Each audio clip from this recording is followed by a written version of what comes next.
Just a little information about educational support. This activity was supported by an educational grant from Gilead, and everything that you're going to see in terms of the content is free from any influence from them. Also, just an FYI, I'm going to go through this section of the slides relatively quickly, but we're going to also send you a copy of the complete deck in a follow-up email tomorrow. So please keep an eye out for that in your inbox. A little information about the target audience for the program, just really all those involved in the care of patients with hepatitis B. Here you'll find the joint accreditation statement. This program was accredited by the Postgraduate Institute for Medicine, or PIM. Here's just a little language about continuing medical education credit. Just in case people were wondering, this program is absolutely eligible for CME and MOC credit, as well as there's AAPA credit offered here, which you can see the designation statement listed on your screen. If you are looking for contact hours for continuing nursing education, the program also offers that. And again, don't worry if you're not catching all the language here. I will be sending these slides in a follow-up email. Here's some information about MOC certification, conflicts of interest from our two faculty, Dr. Bhamidimarri, who's your mentor, as well as Dr. Perumal Swami, planners and managers disclosures, as well as a disclosure of unlabeled use, and a disclaimer. All right, and with that, I'm going to play a brief, about 1.5 minute video to just break down a little bit more what Project ECHO is and why we're all here today.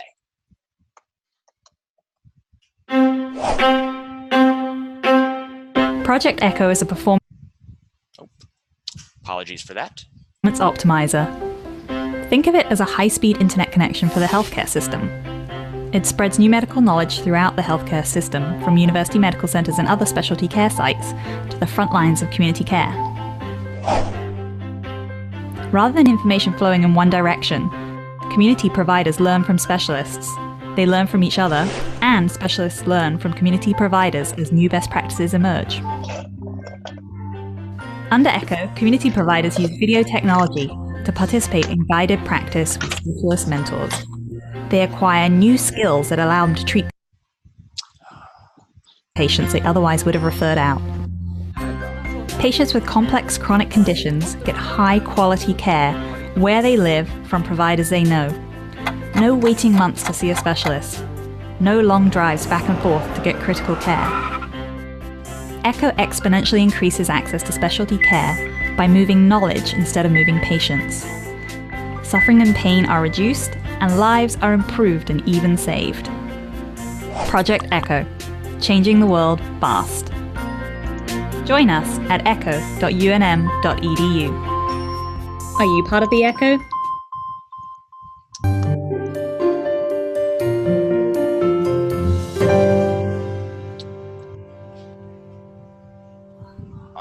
Right, so that's just a little information about Project ECHO itself. As I said before, really focuses on sort of two-way learning and just a shared conversation back and forth. Those are some of the most important elements of it. As I mentioned, and the video just mentioned as well, patient cases are a large portion of Project ECHO and its importance. However, we also want to protect the privacy of any real patients who you may use to base your patient cases off of. So here's our HIPAA privacy statement, and you may be wondering what are some identifiers or signifiers that you would have to look out for, which are broken down here. So some of the most common ones, please do not use a patient's first, middle, last name, any initials, anything like that. Do not identify where a patient's county, city, or town is. Just use the state to be as general as possible.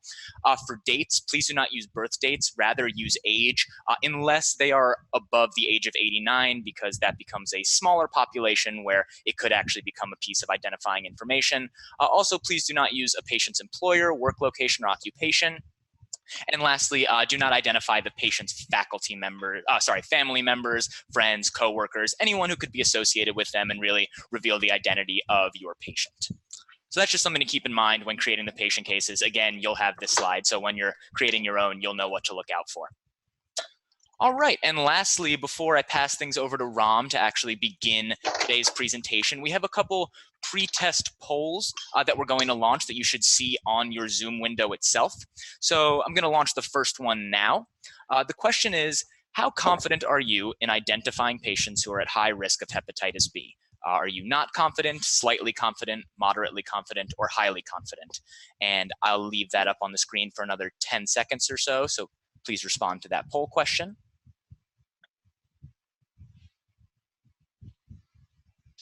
All right, I'm going to leave it up for about 5 more seconds. Great, thank you all for participating in that.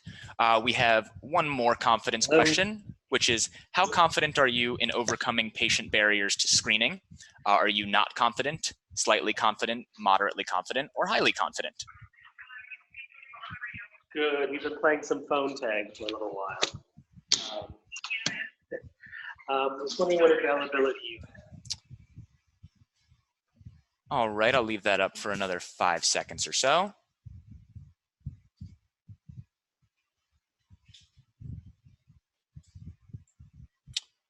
Great.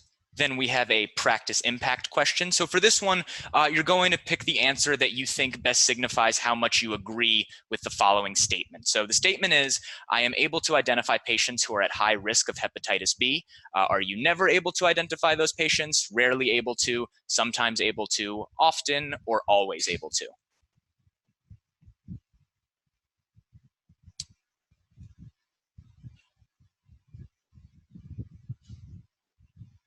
All right, I'll leave that up for another 2 or 3 seconds.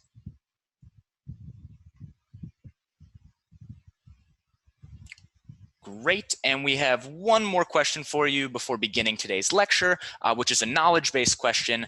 The question is, which of the following geographic areas has a high prevalence of chronic hepatitis B? Japan, North America, Africa, Australia, or all of the above?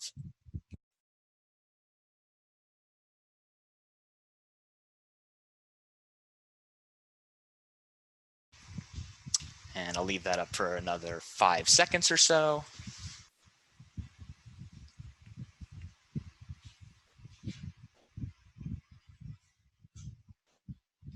All right, perfect. Thank you all for participating in those polls. With that being said, I am now going to officially pass things over to your mentor and faculty advisor for this bootcamp, who again is Dr. Kalyan Bhamidimarri from the University of Miami. So Dr. Bhamidimarri, whenever you're ready, please start sharing your screen and take it away. Okay. Hi, everyone. Can you hear me? All right. I am delighted to be here and doing this project with you guys, which is part of the ECHO project. And this is to, like Kate mentioned, to talk about hepatitis B and to spread the awareness and educate ourselves and each other about hepatitis B. Now, Kate, how do I share the... So, Ram, on the Zoom window itself, you should see, if you kind of go to the bottom of it, there are options like mute, stop video, invite, and then there should be one that says share with a green box. Share, yes. And if you press share, and then it should essentially allow you to select a application or part of your screen that you would like to share. Okay. Is that good? Yeah, that's perfect. We can see your screen now. Okay. And then I believe you should be on slide number 18, because these are all the things that I went through briefly. Right. Yeah, number 18 should have our objectives for the day. Okay. All right. So the ECHO project that we're going to do is divided into 5 modules. Today is module 1, where the education for module 1 will be to identify the regions where hepatitis B is prevalent and to know the importance of screening patients from these regions. And the second objective is to find out barriers. Okay, we do have several patient barriers, clinician barriers, and systems-based barriers. So we're going to talk about how we can find these barriers and how we can address and put it in context of the patient where we're going to screen and educate them about it. Okay. So first thing is to have the conversation. And before we start into the whole module, I would actually invite all of you to feel free to talk about, if you have any questions, please raise a hand. which is one of the icons on the Zoom module, or you can actually do pose a question on the group chat, and we should be able to answer. We want to keep this as interactive as possible, and again, don't feel like you have to wait until the end of the presentation. Okay, we invite as many questions as possible, and if you want to share any clinical cases that you have where you need answers, please raise those questions, and I should be happy to talk about it. So to talk about hepatitis B, we need to understand some of the epidemiological aspects of hepatitis B. Out of all the viral hepatitis, if you know, we do see a lot of hepatitis C in the United States, but worldwide, when we talk about viral hepatitis, hepatitis B is the most commonest virus. There are about 2 billion people in the world who have been infected with hepatitis B, and we think that there is close to 257 million chronic carriers of hepatitis B. And these are the estimates by the World Health Organization. In the US, approximately 850,000, this is almost close to 1 million, are chronically infected with hepatitis B. And again, this is all an estimate because a lot of the individuals who have hepatitis B are not yet screened or diagnosed with the infection. If you look at our own tumor boards and our own clinics, you can see that there are adults who are in their 40s to 60s, and they have been living with hepatitis B, but they present to our clinics with a newly diagnosed cirrhosis or newly diagnosed cancer. So again, when you put it in perspective, hepatitis B, because it is highly prevalent and it's one of the most worldwide prevalent infection, is the leading cause of cirrhosis and HCC.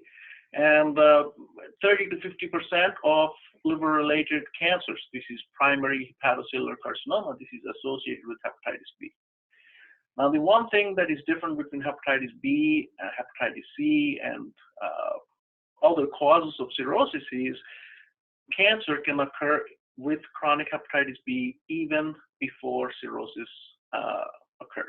Okay, so again, this can happen in a healthy liver, especially because hepatitis B is a carcinogenic virus. It causes cancer. And hepatitis B is only second to tobacco in causing the most cancer-related deaths, again, because it is the most worldwide prevalent infection. Hepatitis B is 50 to 100 times more infectious than HIV. If we go back to our medical school books, when you look at hepatitis B versus hepatitis C versus HIV, and you look at the contrast, a smaller dose or an inoculum of blood from a hepatitis B patient can actually infect, can be more infectious than HIV and hepatitis C. So therefore, again, we need to keep in mind that hepatitis B is highly contagious and one of the reasons why it is mostly prevalent. So when we look at identifying the at-risk population, you can see in the Americas, the number of individuals who are chronic carriers of hepatitis B is about 7 million. And like I said, the WHO estimate is 257 global. And out of that, a major chunk comes from Asia, which is 115 million, Africa, about 60 million, and Southeast Asia, about 39. And again, you can see that Americas typically are not as endemic as the rest of the world. So again, this is another picture showing the rest of the world, and the various colors you see on the graph are basically the percentages and the prevalence of hepatitis B surface antigen. So the countries that are colored in green, which represents more than 8% prevalence, is typically, again, your Southeast Asia, Africa, and parts of America. The countries that are, the regions that are colored in dark blue represents the areas of intermediate prevalence, which is 2 to 7%. And again, most of Asia and some parts of Africa, and again, Canada and a few countries in South America represent the intermediate prevalent countries. And low prevalence is actually seen in the United States of America and several countries in Europe. So when we're talking about the 850,000 cases of hepatitis B in the United States, where are all the patients with hepatitis B coming from? Again, this is all related to immigration.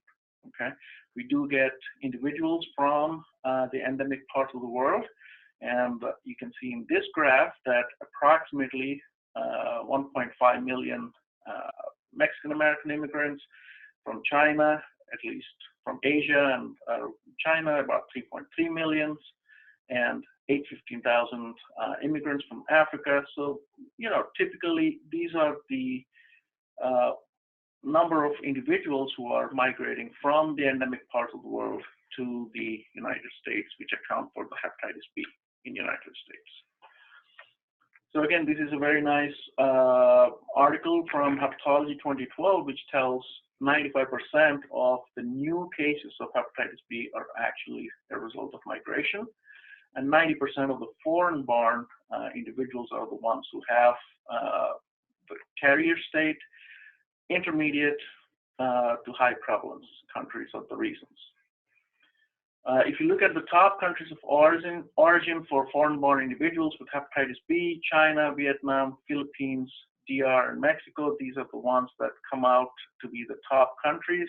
Whereas if you look at by region, these are the reports from 2012, Africa, Asia, and Asia Pacific, they typically have the highest prevalence. Caribbean, and if you put all other immigrants, amount to the rest of the fractions for hepatitis B in the United States. I want to take a pause here. Do you guys have any questions thus far?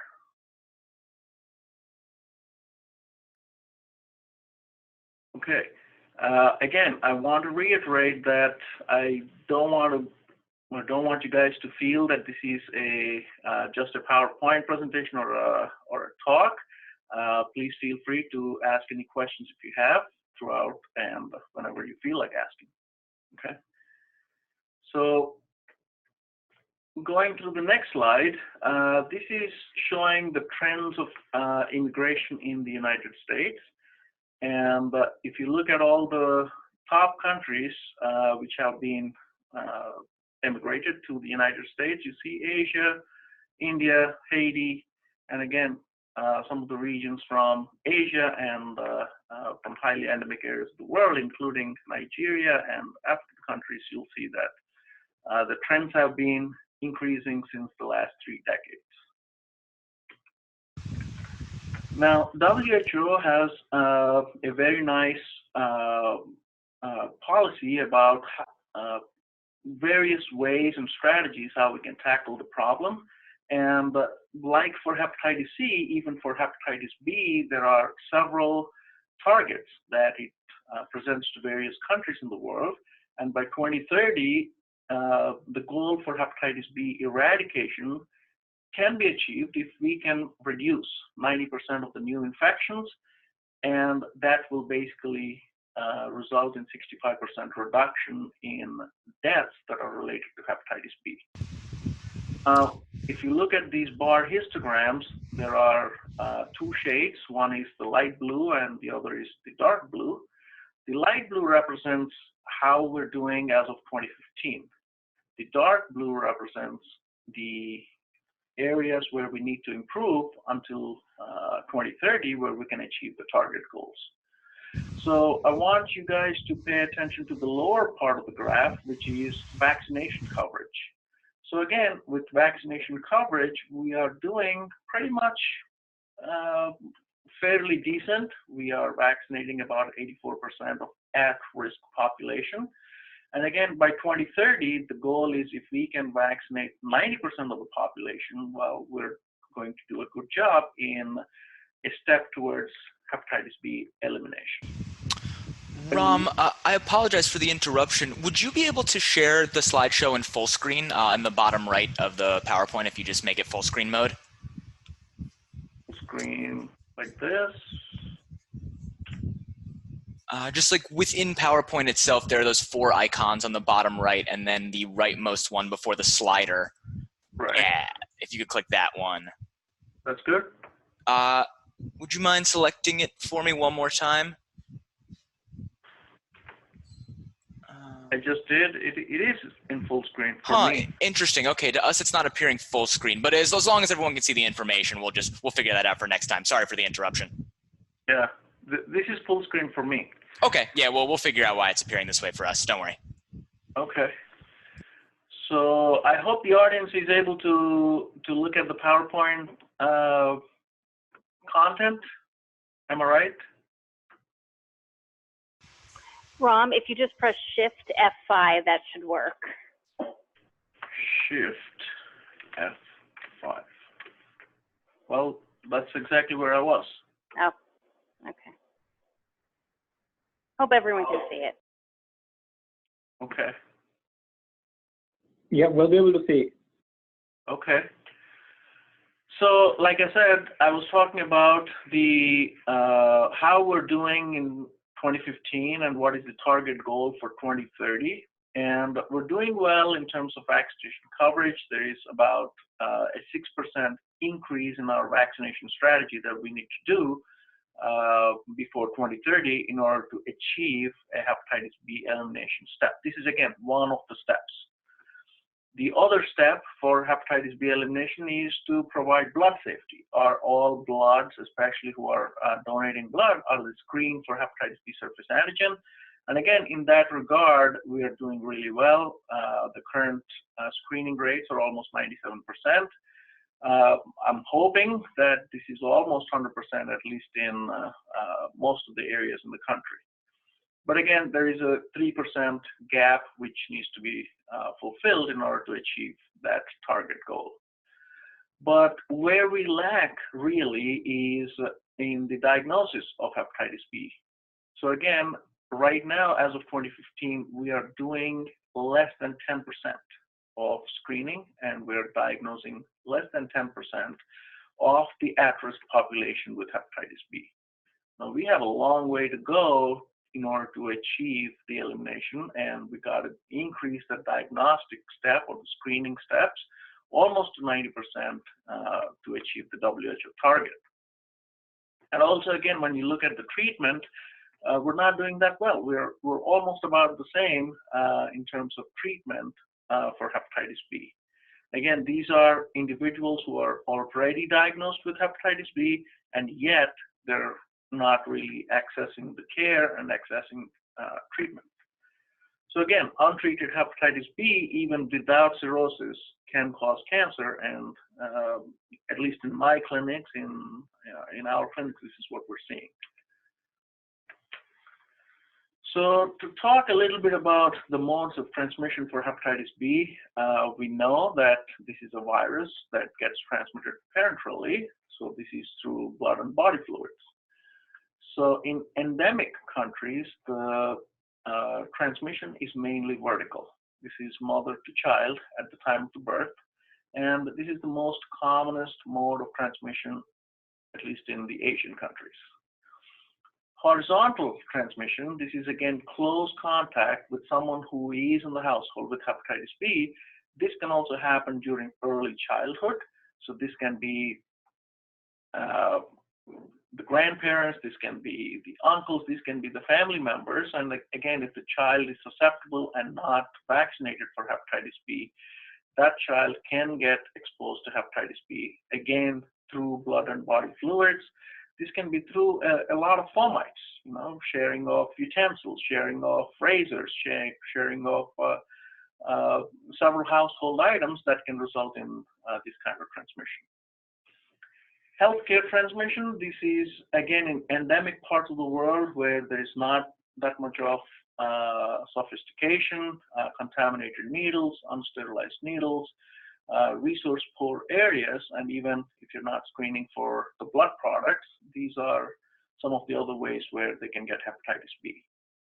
And again, in the Southeast Asia, and when we're talking about countries where traditional medicine is still in vogue, like acupuncture, coining, cupping, All these things can also increase that parental risk of transmission.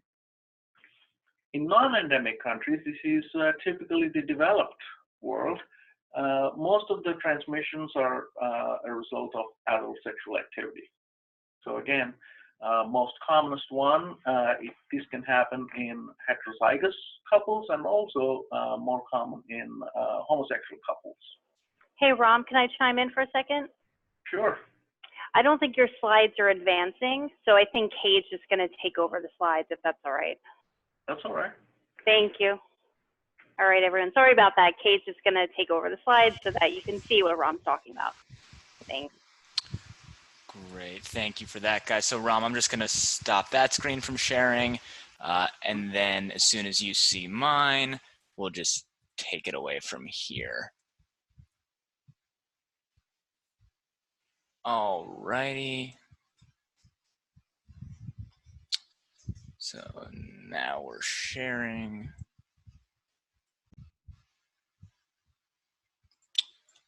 All right. And Ram, were you past this slide already?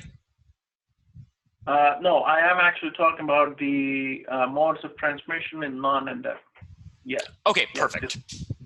Okay. I think we do have a question from Jocelyn talking about vaccination. Hepatitis B vaccine in Asia is expensive.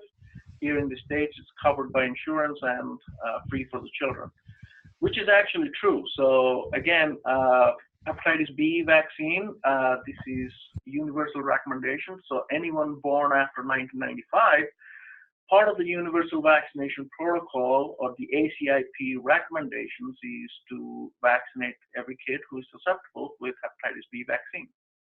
So this is covered, and that's why you'll see that in the previous slide, the vaccination rates are much higher in the United States.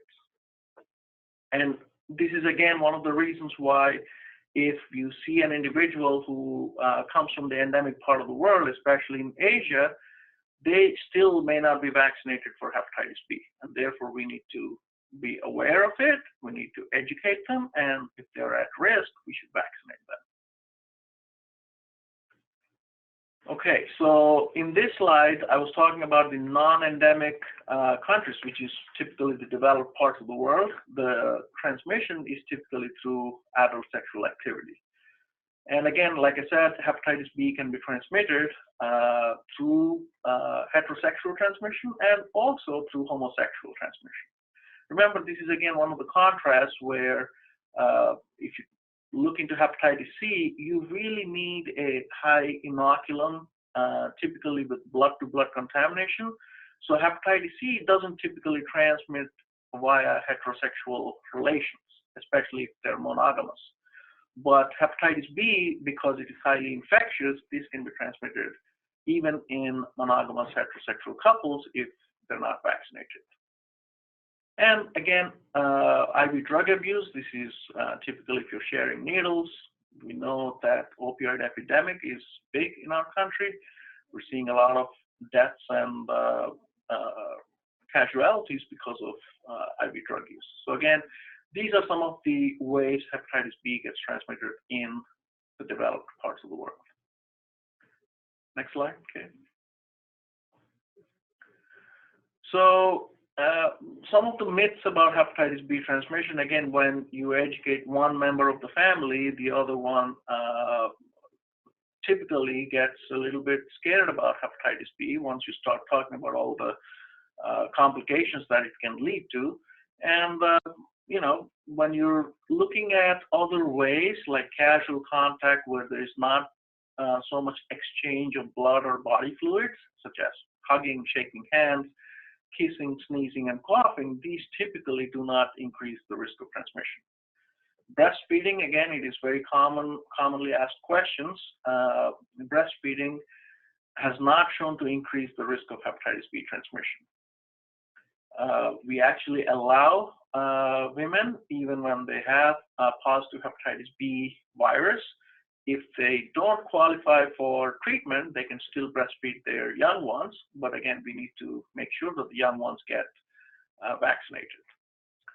Sharing utensils, drinking glasses, again, air, food, and water. This is not a virus that typically goes through non-parenteral route. So again, we don't have to worry about that.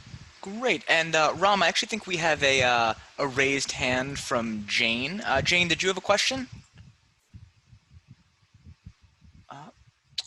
All right. I take it back. Maybe we did not. Mubin, did you have a question? Well, I mean, I was just curious because there's a question I get when I mention about horizontal transmission. The family gets also worried about, for the other slide, the reassuring slide, sometimes they cannot connect these two. As the virus stays outside the body for a week, sometimes it heightens their apprehension. So I always wonder, do we really need to mention about that the virus can stay outside the body, or living in an atmosphere, or living in the same environment with somebody with hepatitis B? Correct. Yes. So typically, yes, hepatitis B. On format, you really need the blood or body fluids to be really being as an inoculum or as a vehicle for the hepatitis B transmission to happen. So again, dried surfaces, hepatitis B doesn't survive on dried surfaces, and even if an infected patient use tables and pencils or other stationery, this is not one of the reasons how it gets transmitted. Thank you. Yeah. So one of the things that I want to highlight about hepatitis B life cycle, this is again when we give talks to our trainees, residents, and fellows. The most fascinating thing to start with hepatitis B life cycle is it's very complex. It's easier to treat, but a little bit difficult to understand. So here you can see how the virus enters the liver cell right from the entry. And basically, once it enters the liver cell, it incorporates part of its genetic material into the nucleus of the hepatocyte. So whenever the hepatocyte basically replicates, the part of the hepatitis B DNA, which is called the CCC DNA, also replicates. And once hepatitis B is active, it basically replicates and it goes on to form a viral assembly and continues to multiply in the liver cell. So all these different boxes that you see are the areas where hepatitis B the life cycle can be inhibited. And there is a lot of research that's going on, especially to eliminate the CCC DNA from the hepatocyte, because that is really the cure or the virologic cure for hepatitis B. Right now, we're still able to only treat it, but we're not able to cure it. Again, I like to point out the difference between hepatitis C. Hepatitis C is a cytoplasmic virus, so it doesn't get into the nucleus. So because it is a cytoplasmic virus, once the virus is eliminated, meaning there is no replication, you can consider that hepatitis C is cured. But hepatitis B and HIV, these viruses are tricky and they get into the nucleus. And because of that mechanism of getting into the host nucleus, these viruses are really, really hard to get cured. Okay, and again, this slide basically shows how and where the life cycle can be targeted by drugs and how this life cycle can be inhibited. Next slide. So when we're talking about transmission of hepatitis B, this is again one of the important take-home slides, which basically tells when a hepatitis B actually settles in the liver and becomes chronic versus when there's a chance that the hepatitis B can get cleared by the immune system. So again, when you're looking at chronic infection, most chronic infections have to happen immediately after birth. So this is in the neonate. So this is the primary mode of transmission typically in the Asian countries and in the highly endemic countries in the world, even in Africa. So When we talked about in the non-endemic regions of the world where hepatitis B chronicity is less, the reason is if you do have an immune competence, if your immunity is very well established and can fight off the infection, you can clear the hepatitis B. So again, the prevalence of or the rates of chronicity is less than 10% if you acquire it when you have immune competence. Okay, so this is typically after childhood. Whereas if you get it while you're a neonate, when the immune system is not formed yet, that is the time where the chronicity rates are much, much higher. It's almost close to 90%. Next slide. So this is again basically showing the same thing with the natural history of hepatitis B. If you acquire the infection during childhood, you have a 95% chance that it becomes chronic. Most individuals in the chronic state will remain in a state called immune tolerant state, meaning the immunity is tolerating the presence of the virus. If you get it as an adult, then the hepatitis B basically can show symptoms of the acute infection. And initially, it can present with E antigen positive, which is the wild type virus. And during the course of the natural course in the history, it can actually lose the E antigen and become E antigen negative and can go to either inactive carrier state and remain in a state of very low replication.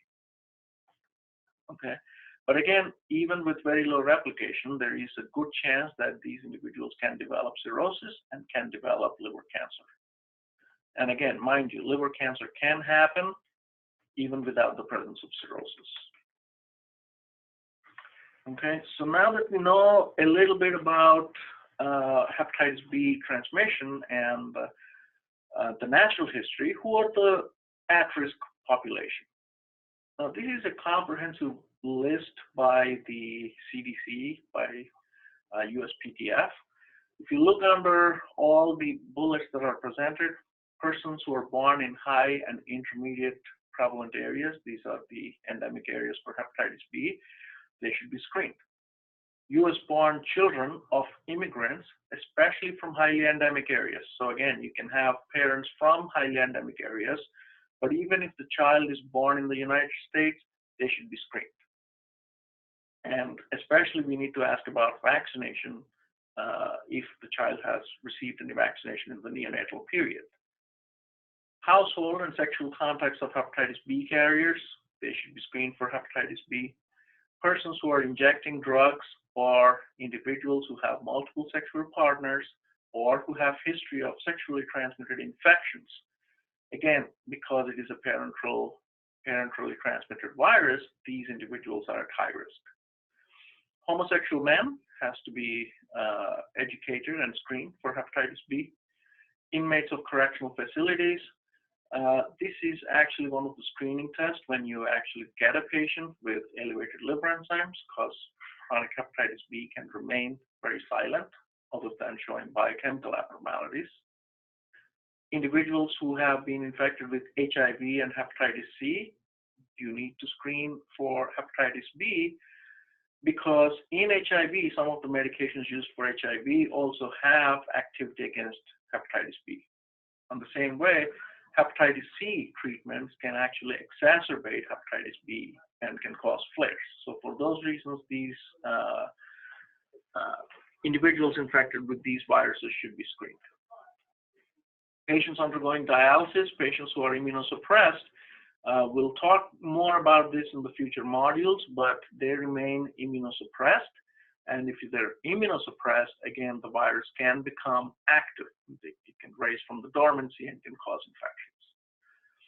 All pregnant women and infants born to hepatitis B carrier mothers should also be screened. Obviously, the infants should be getting vaccinations and immunoglobulins right after birth.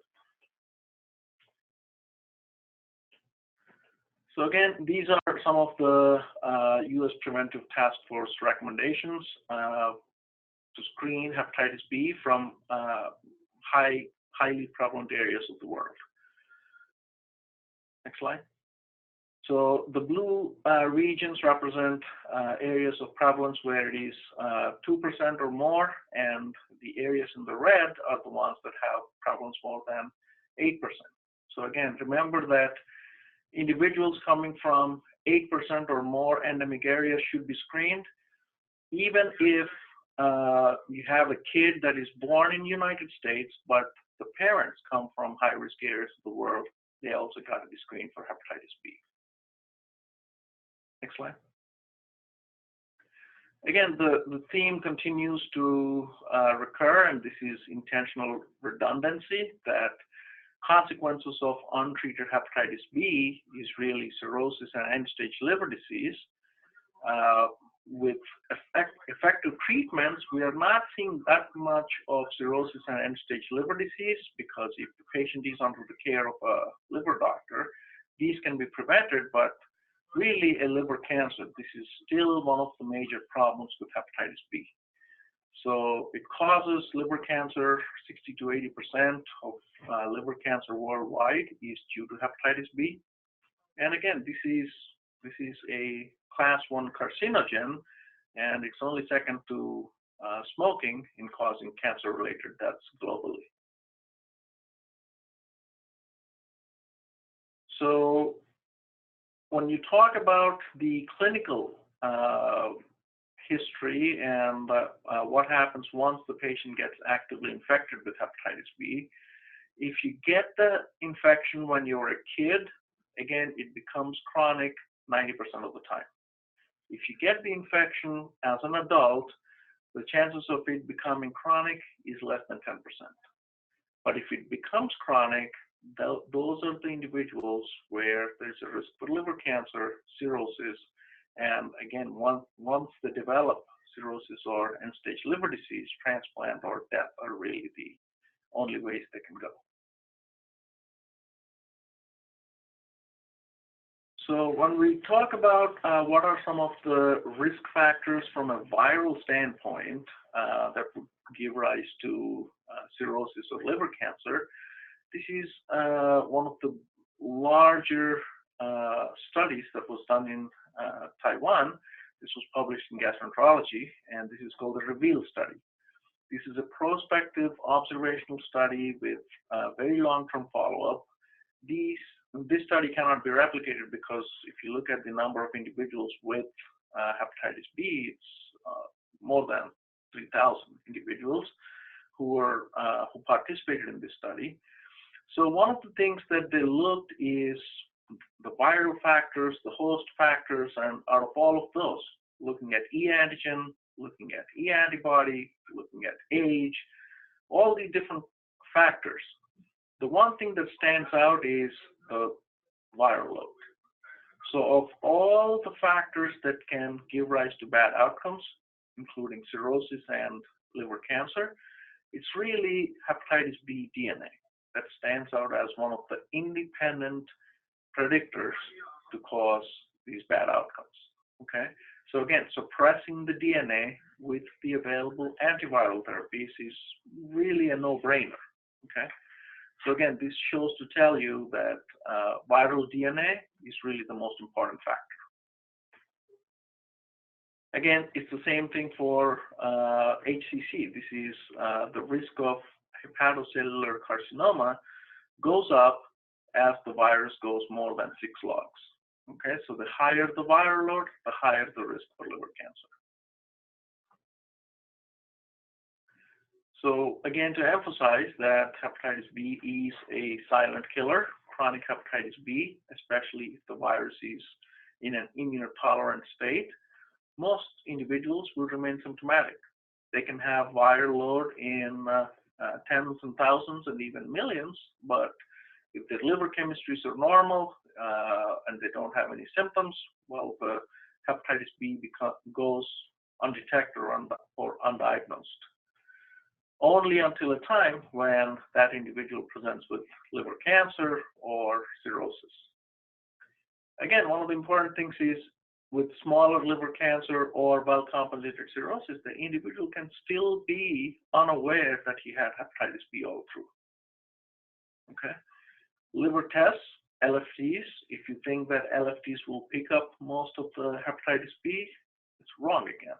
Liver biochemistries can be completely normal in an individual with chronic hepatitis B. And therefore, the only test really that is recommended is you need to screen with surface antigen. But again, if you also do core antibody and surface antibody, those are the ways that you can detect, and you can also vaccinate if they're susceptible. Next. So now talking about some barriers that can be a limitation for our screening methods. Okay, so first talking about patient barriers. So patient barriers typically are stemming from lack of understanding. So again, if there is lack of screening, mother-to-child transmission goes unnoticed. There are cultures which do believe in certain things and shame. The most common culture we deal with in Miami is the Haitian culture, and individuals from Haiti have a high prevalence of hepatitis B, but there is a huge cultural barrier among the community to come up with screening and testing for hepatitis B. Most patients can actually feel private about sharing information regarding hepatitis B, considering that this is a parenteral infection. And therefore, really, we need to address cultural barriers. We need to talk about the value of testing and treating. We need to emphasize that individuals can be asymptomatic. And once we even screen these individuals, what really comes as a big financial barrier will be insurance and access to medical care. Next slide. All right, and Ram, I think we actually have a question from Jane. So Jane, you're unmuted now. Feel free to ask your question. Okay. Hi. There we go. Okay, hi. I'm just curious about the screening methods you mentioned. It's kind of different from our practice here. We also include hepatitis B antigen and E antibody. That's a 5-panel test for screening. But you only mentioned the surface antigen, surface antibody, and core antibody. Right. So again, we are going to discuss more about serology in the module 2, but so the screening test for hepatitis B should be only 3.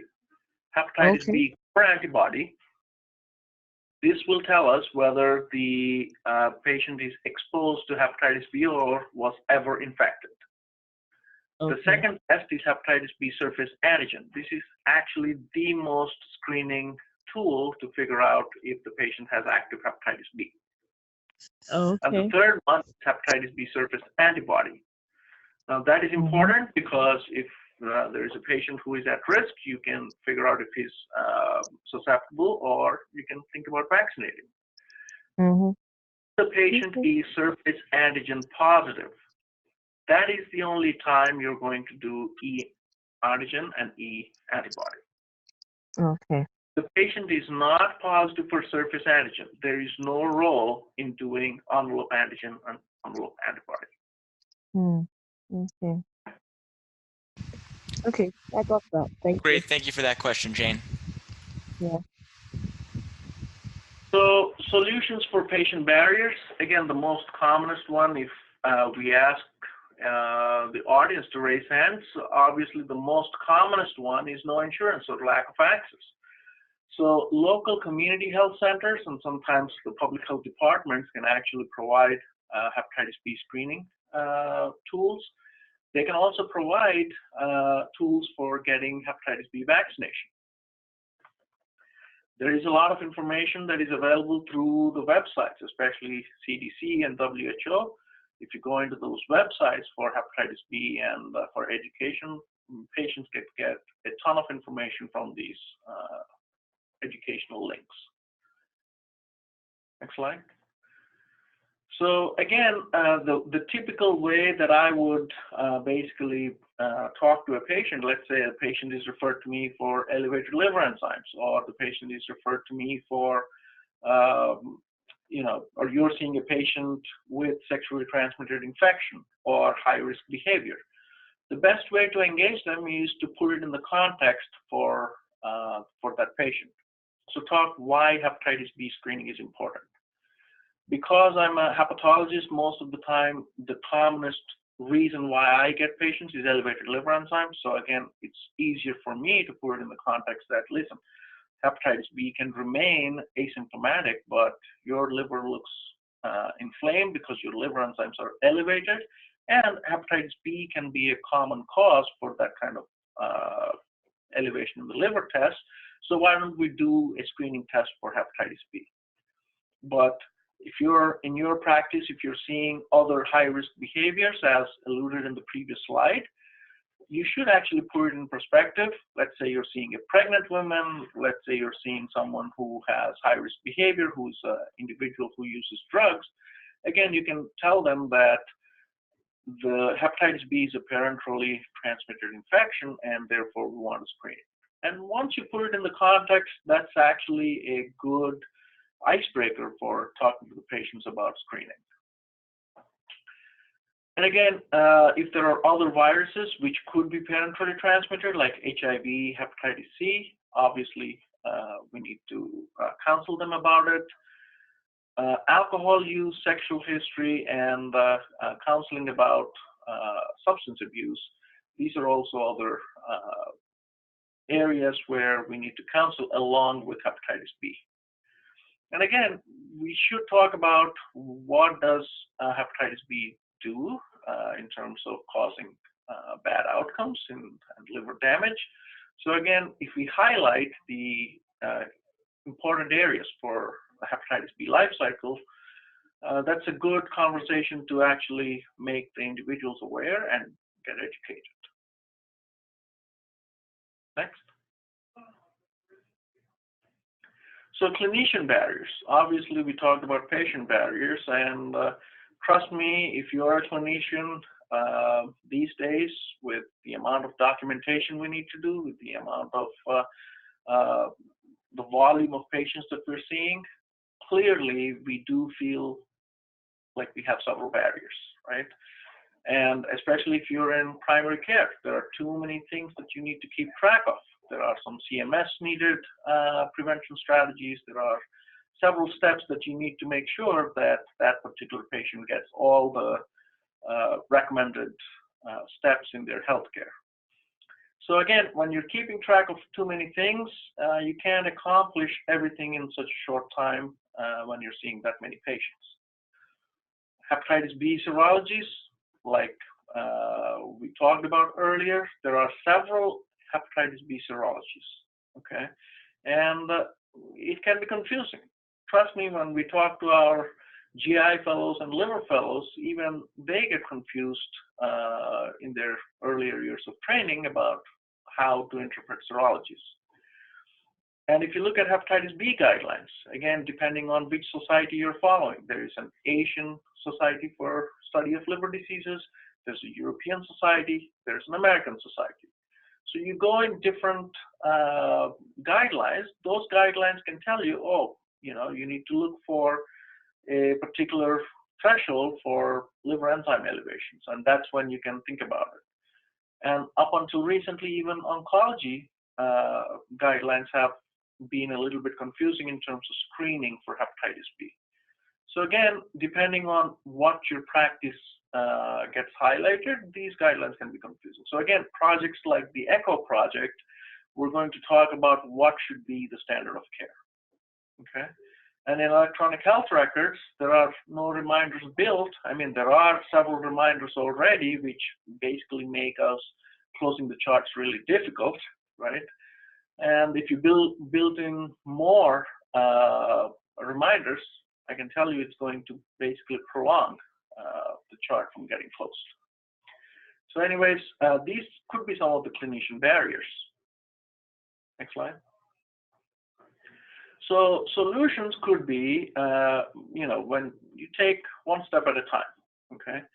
When we talk about hepatitis B risk assessment, we need to basically have some understanding of which patients are really at risk. And again, if we can identify those and we can screen those at-risk individuals, I think we're doing a good job already. We need to find effective ways to engage patients. You can actually find a patient who is basically very private, or who's not very talkative, or who has several barriers due to culture, due to social stigmas, that he may not tell you all things that you may want to hear about and estimate the risk for his hepatitis B transmission. So again, we need to kind of delve into these areas in order to find solutions and opportunities to actually screen individuals. One of the ways I also find engaging is to start with hepatitis B vaccination. You know, I ask my patients, were you ever vaccinated for hepatitis B? And if the answer is no, I actually talk to them about, oh, this is a vaccine preventable disease, and you can be at risk, especially, you know, if you have more than one partner. This is for anyone who is in the reproducible age, and if they're not in a married or monogamous relation, I think you can find ways how you can engage them into the conversation. And again, once you identify that there are individuals with hepatitis B, you also can decide whether you're comfortable treating these patients, or you want to refer them to your local gastroenterologist or to your local hepatologist. Okay? And people who require insurance and access to medical care, you obviously can refer them to social services and to your local county hospital, where there are several clinics and several programs which are available for them. So system solutions, again, this is as a group, as a practice. If you're an oncology practice, it could be different. If you're a primary care practice, it could be different. So again, try to find out what your practice typically deals with and what are your barriers. And I think working as a group will actually make it easier for you to find out how you can overcome these barriers. Next slide. So, like I said, also screening for those who have been vaccinated. So if you start with vaccination question, you can actually find out who are the patients where you have an opportunity to vaccinate. Even if a patient says he's vaccinated, one of the important things is you need to check for surface antibody to see whether he has mounted an antibody after the vaccination. So again, individuals who actually come from the endemic areas of the world, even if they're vaccinated, these individuals can already have active hepatitis B. So again, the vaccination will not do anything in these individuals. So again, you need to perform the screening tests, especially if you're seeing individuals from endemic areas of the world. Next slide. So we're going to show you a small video of one of the patients. This is kind of showing where and when, how to deal with the patient to overcome these barriers. And as a clinician, you know, this is a real life scenario that you could envision in your practices. All right, so I'm just going to get the video pulled up. As I transition to the video, Dr. Bhamidimarri, we actually had a question from one of our learners, Karen. Karen, you should be unmuted now if you'd like to ask your question. I saw in your prior slide that kissing does not cause horizontal transmission. So right. How does horizontal transmission occur if it's, you know, body fluid transmission is possible out to 7 days, and right. it does not survive on dry surfaces? Right. So typically the transmission, when we're talking about horizontal transmission, it's a very great question, because again, to identify what exactly leads to the transmission is really difficult, okay? But the more you are in close contact with someone with high virus, you will have different ways how this can be transmitted. So again, for example, sharing razors, sharing nail clippers. We have found in the Asian community, especially if one of the family members is diabetic and they use the glucometer, And the other family members, in order to test their blood glucose and other things, they actually use the same machine. They use a different strip, but remember that the blood drop is actually sitting in the well in the glucometer machine, right? So when you're testing again, so these are some of the ways we know that hepatitis B is actually getting transmitted, okay? But your question is very relevant, that to figure out which is one of the most ways that it is getting transmitted, it is really a hard question.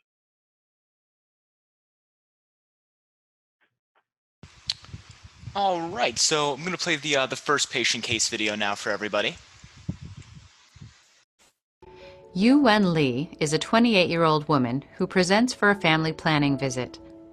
Yu Wen was born in the United States to parents who immigrated to the U.S. from Taiwan 30 years ago. She has no significant medical history. Hello, Miss Lee. I understand you're interested in becoming pregnant. Yes, my husband and I have been talking about it for a while, and we think it's time. My parents will be so excited. Have you told them yet? Not yet, no. I wanted to talk to you first. I wanted to know what to expect before we started telling people. Okay, well, this is a good place to start. There are a few tests we can consider, and we'll talk about your lifestyle habits and your health history. Okay. I see in your records that you received most of the recommended vaccines, and you were born in the U.S.? Yes, my parents are from Taiwan, but they came to the U.S. before I was born. Any family history of illness? I don't think so. My dad takes medication for cholesterol, but he and mom are fine. And I'm my only child. I did have an aunt who died a couple years ago in Taiwan. They said it was liver cancer, but I didn't know her very well. Okay, let me ask, have you ever heard of hepatitis B? I've heard of hepatitis. Well, hepatitis B is a virus. It can cause liver disease and liver cancer if it's not treated. The reason I ask is that hepatitis B is common in certain regions of the world. Taiwan is one of those areas. Do you think that's what my aunt had? Well, it's possible, but I couldn't say for sure. We should definitely screen you for hepatitis B since your parents were born in Taiwan. National guidelines recommend a one-time screening of people born in countries with a high amount of hepatitis B, and that extends to children born in the U.S. to parents from those countries. Oh, really? How is it transmitted? Can it harm my baby? It can be transmitted through body fluids like blood or semen. For example, it can be transmitted through sexual contacts or injection drug use. And it can also be transmitted from mother to child during pregnancy or birth. No, my mom and dad met in high school. There's no way they got a sexually transmitted disease. And I married my first serious boyfriend. No one in my family has ever used drugs. This can't apply to us. Okay, let's just go ahead with the rest of the exam for now. Okay.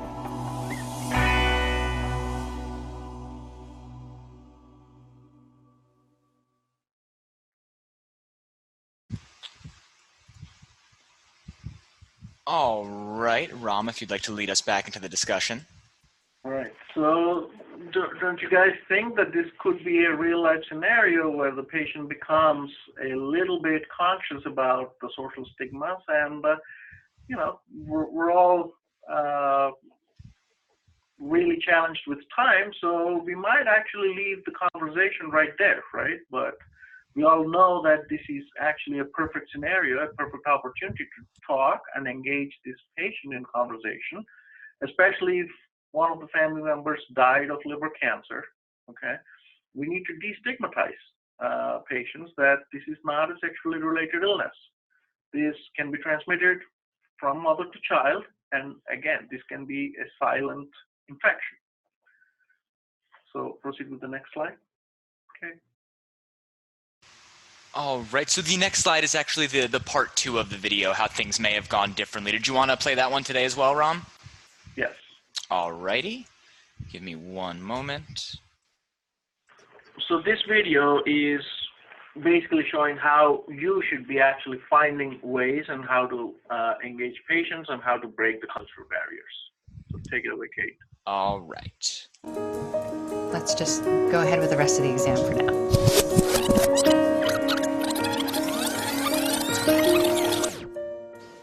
Do you think that's what my aunt had?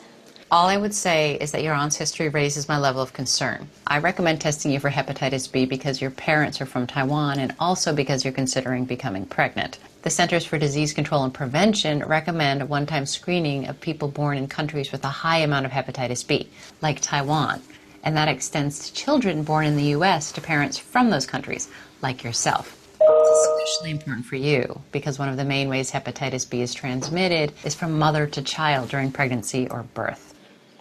You mean I could have gotten it from my mom without knowing it, and I could pass it on to my baby? That's correct. Outside the U.S., mother-to-child transmission is the main route of transmission for hepatitis B. But none of us are sick. I mean, my aunt died. Shouldn't we be sick? People who have hepatitis B can seem fine for many years before they start to show symptoms. It's often silent. We want to treat anyone who's infected before they get sick, and also to prevent them from giving it to someone else. I get it. I guess that's okay. If the test comes back positive, which is unlikely, we can talk about how you can discuss this with your parents. Oh, sounds a little scary. Well, getting tested is the right thing to do, and it's a treatable disease. For now, we want to ensure that you have a safe pregnancy and a healthy baby. All right, thank you.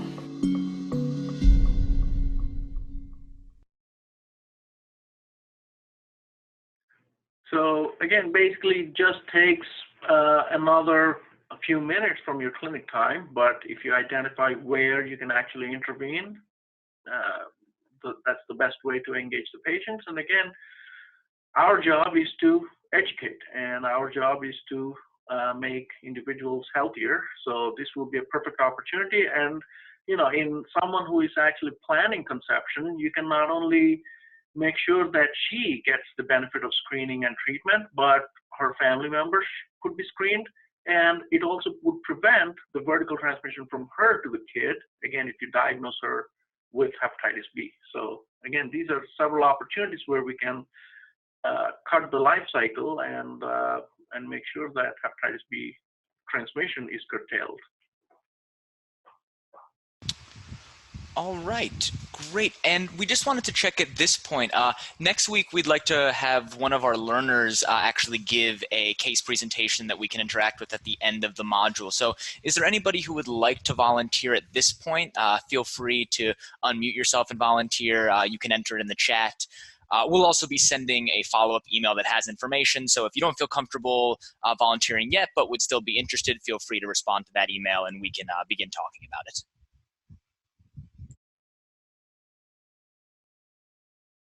Okay, and at this point, again, you don't have to identify yourselves. You can actually email us, or you can submit your questions through the chat. Or if you want to just pose a question or put it in the form of a clinical vignette. This is a case that I've seen, you know, this patient was positive for a particular type of hepatitis B serology. I don't know how to interpret, or I don't know what to do next. This kind of platform is basically, again, to learn about if there is any atypical presentation of your patient, or if there is any way where we can help you in managing your patient. So again, consider this as an opportunity, and please feel free and don't be stigmatized. All questions are welcome. Absolutely. And in, you know, in keeping with our time limit, we want to respect everybody's afternoon, and we appreciate you spending the time with us. We know we went a little bit over the pre-prescribed hour today. So I just want to wrap up a couple of small housekeeping notes here on our end.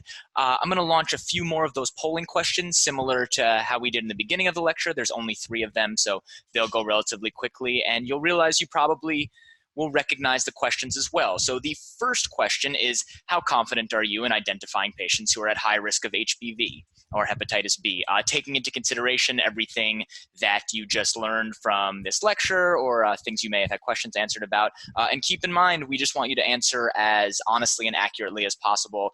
All of this data is anonymous. So I'll leave that up for another 5 seconds or so. All right, great. Thank you all. The second question we're going to ask, which you also saw earlier, is how confident are you in overcoming patient barriers to screening? Not confident, slightly confident, moderately confident, or highly confident?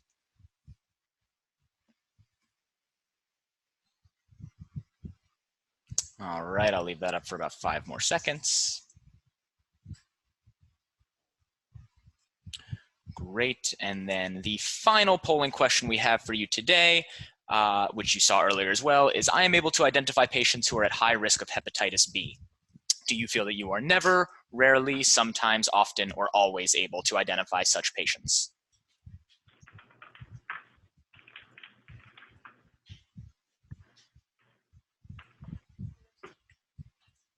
All right, I'll leave that up for a few more seconds.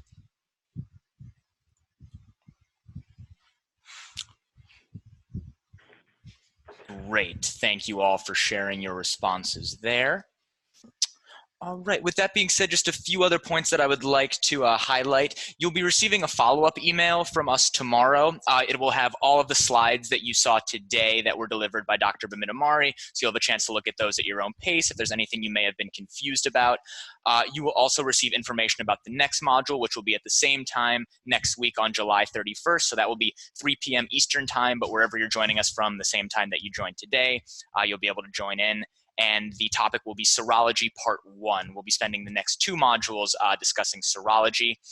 Furthermore, you can expect a calendar appointment from Rachel, who you met earlier. That way you can just have it officially in your calendars, and this way you won't forget about it in the intervening week. And lastly, in the main chat window on Zoom, I've just uploaded a link to a post-test and evaluation for this module. We very much encourage you to take it. It helps us gauge some of the learning and how the program went overall. And if you're not able to access it now, we'll also be sending a link to that in the follow-up email. So anything that you may not be able to do immediately after this will all be included on that follow-up. Is there going to be CME? I'm sorry, yes, thank you for asking.